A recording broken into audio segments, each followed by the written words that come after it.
Alors, j'avais envie de vous partager une inspiration, ou en tout cas des pensées concernant le fait d'être une femme, le fait d'être une maman, et le fait d'être une femme et une maman solo et d'être entrepreneuse avec des enfants. Donc, ça fait beaucoup de paramètres.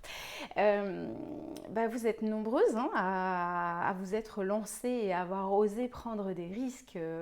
Alors, pas que financiers, mais globalement, c'est vrai que moi, la plupart des femmes entrepreneuses que j'accompagne et qui sont mamans solo voient en priorité les risques financiers avant l'audace entrepreneuriale de lancer leur projet.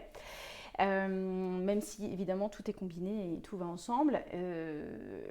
Bon, on n'en parle pas forcément souvent de cette prise de risque et de cette posture qui est très challengeante en tant que maman solo.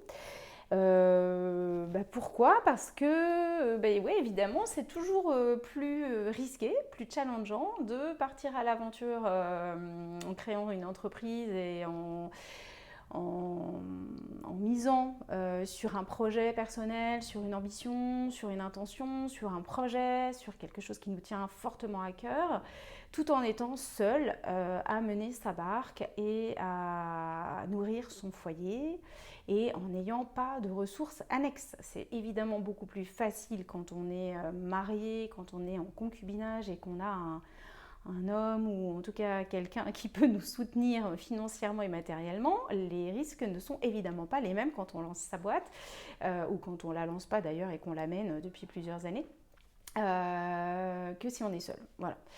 Alors évidemment, ça met pas mal de pression et en même temps, moi j'ai le sentiment, par mon expérience, puisque alors moi je suis maman solo depuis 14 ans, entrepreneuse depuis 25, maman solo depuis 14 et évidemment je subviens à mes besoins et à ceux de mes enfants et moi j'ai décidé que je vivais bien, donc il est très important pour moi de bien vivre de mon activité sans me mettre la rate au courbouillon, en ayant un rythme de vie tranquille, en profitant de la vie, donc ça c'est vraiment super important. Donc j'ai décidé de créer la vie de mes rêves et surtout le rythme qui me convient le mieux, c'est-à-dire que je ne peux pas me pousser, je ne peux plus. Voilà, j'ai beaucoup bossé dans ma vie, beaucoup.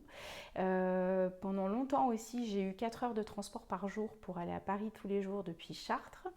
C'était très engageant, mes enfants étaient petits, j'étais toute jeune maman solo, c'était en garde alternée, c'était vraiment chaud. J'ai beaucoup travaillé, j'ai passé mes jours et mes nuits à bosser avec beaucoup de stress, beaucoup d'inquiétude et c'était pas très bon pour ma santé. Et j'ai décidé de revoir complètement ce mode de vie pour le restructurer autour de valeurs d'harmonie, de sérénité, de fluidité, de simplicité. Donc j'ai vraiment fait un travail très profond sur la simplification de mon business, la simplification de mes process et de ma méthodologie, tout en honorant mon expertise, mes savoir-faire et la valeur de cette expertise et de ces savoir-faire. Et ça, c'est super important parce que, encore une fois, on décide de ça à l'intérieur de soi. Ça ne va pas venir de l'extérieur. Donc, c'est vraiment une posture intérieure, des intentions et des décisions qu'on prend de soi à soi et qu'on incarne intérieurement, et c'est en les incarnant intérieurement qu'elles se voient et qu'elles rayonnent à l'extérieur. Et moi, il y a des choses avec lesquelles je ne tergiverse pas, c'est comme ça, il n'y a pas d'autre option, j'ai pas d'autre option que déjà de bien vivre de mon activité, donc ça veut dire de faire du chiffre. Je n'ai pas d'autre option que de bien vendre mon expertise, donc ça veut dire aussi m'honorer et respecter mes savoir-faire, respecter mes tarifs, respecter mon temps, respecter mon énergie.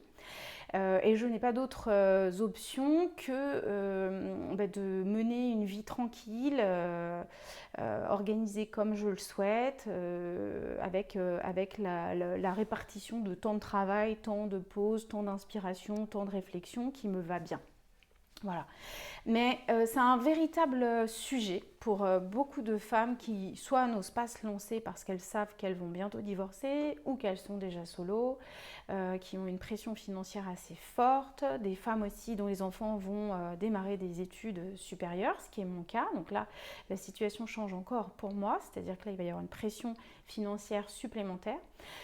Et c'est hyper important en fait qu'on puisse en parler. Donc j'ai eu plusieurs appels de femmes d'entrepreneuses qui m'ont parlé de ce sujet ces dernières semaines et je me suis dit tiens c'est vrai que j'ai dû citer au détour d'une ou deux vidéos ou d'un podcast que j'étais maman solo depuis longtemps et ça a interloqué les personnes qui ont écouté en se disant ah ok elle a cette sensibilité là, c'est-à-dire que moi quand je vous accompagne je suis hyper concrète, on n'est pas là pour enfiler des perles, entre guillemets, c'est-à-dire qu'on s'amuse, on prend beaucoup de plaisir, c'est chouette d'avoir une très belle activité et une activité qui nourrit, qui met en joie, et c'est impératif d'avoir une activité qui est efficace, qui est rentable et qui est surtout nourrissante financièrement. On ne vit pas d'amour et d'eau fraîche dans nos boîtes, donc c'est très très important de se rémunérer correctement. D'autant plus si on accompagne des personnes avec le cœur, une énergie particulière, une expertise singulière. Enfin, je veux dire, il n'y a aucune raison qu'on soit dans le don et qu'on n'ait pas une rétribution, une reconnaissance qui soit au niveau de ce qu'on offre au monde. Ça, c'est super important. Donc, ça signifie que dans tous mes accompagnements, dans mes conseils, je vais toujours vous mettre au centre de votre business et toujours vous faire les meilleures recommandations pour que vous sortiez la tête haute et surtout avec le plus de bénéfices d'un positionnement, d'une posture, d'une communication qui va vous valoriser, qui va vous permettre de rayonner et surtout aussi une expansion. Voilà.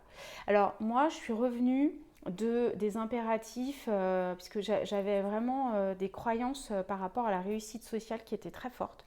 Et c'est aussi pour ça que j'ai bossé comme une folle dans ma vie, c'est que pour moi, il fallait que j'y arrive. J'étais très laborieuse, donc il fallait que je travaille beaucoup pour gagner de l'argent, que je fasse vraiment mes preuves. Pour moi, j'étais jamais assez, c'était jamais suffisant, donc il fallait que j'en fasse plus que les autres pour délivrer plus, pour avoir la reconnaissance attendue pour moi. Et puis la réussite sociale, elle passait aussi par l'argent. Donc j'étais très inquiète de l'image que j'allais donner, si je gagnais 1 000 euros, 4 000 euros, 5 000 euros, 6 000 euros, enfin qu'est-ce que ça allait donner de moi, quelle allait être mon identité par rapport à cette réussite et par rapport à notamment la réussite financière. Ça, j'ai lâché ça ces dernières années, c'était un gros boulot de lâcher ces impératifs, ces injonctions liées à l'argent et liées aux revenus que j'avais envisagés et que je voulais absolument atteindre. Parce qu'en fait, je me disais, ok, j'atteins ça, mais j'en fais quoi en fait de cet argent?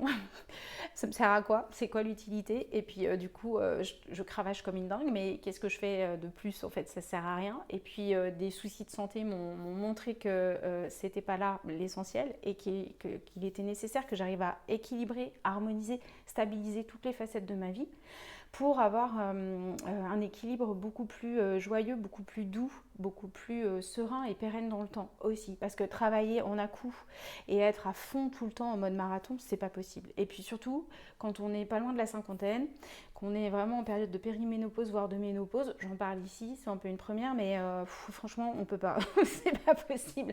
Voilà, on a déjà les hormones qui font ça, la vitalité qui fait ça, l'énergie qui fait ça. On ne peut pas en plus se faire du forcing à soi-même et se mettre des impératifs de fou avec des exigences dingues. Enfin, c'est pas possible en fait, physiquement, mentalement, on peut pas. Enfin, moi, je vois qu'à certains moments, je suis à la masse. Je n'arrive pas à faire ce que j'ai envie de faire, je lâche en fait, je vais me promener et puis je me dis ok, je verrai ça plus tard, c'est pas grave. Et donc je peux pas en plus me mettre un impératif de stress lié à l'argent, au gain ou à une performance quelconque. Donc ça, c'est fini, on arrête ça. Et voilà, mes accompagnements sont vraiment là pour vous apporter cette forme de douceur vis-à-vis de vous-même. Donc il y a une exigence par rapport au positionnement, à la posture.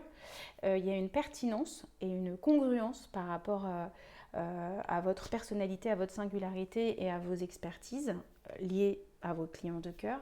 Il y a aussi une sérénité et une stabilité dans la confiance et dans la foi en fait en soi et en ses capacités et avec cette douceur, voilà, cette douceur de fond pour se foutre la paix et juste faire ce qu'on a à faire. en limitant ses efforts, tout en ayant une forte portée et en respectant son rythme et en respectant son écologie personnelle, son énergie. Voilà. Donc si ça vous tente d'avoir ce regard affûté d'une femme qui a 47 ans depuis pas longtemps, qui est entrepreneuse depuis 25 ans, qui a des enfants de 17 et de 19 ans, qui vont bientôt partir en études supérieures, qui est solo depuis 14 ans et qui ne compte que sur elle-même pour faire vivre son foyer et se faire vivre des expériences très chouettes, et développer aussi son business tout en étant respectueuse de son intégrité. Eh bien, je suis là, n'hésitez pas à m'appeler, on travaillera ensemble sur le positionnement de votre business, la stratégie, l'intuition stratégique à court, moyen terme, et puis aussi la communication d'un point de vue énergétique, parce que tout part de vous, tout part de l'énergie, tout part de votre vibration, et ça vous fait gagner un temps fou, et ça vous fait baisser votre exigence par rapport à vous-même, parce que tout est plus fluide, tout est plus simple, et tout est plus inné. Voilà. À très bientôt, au revoir.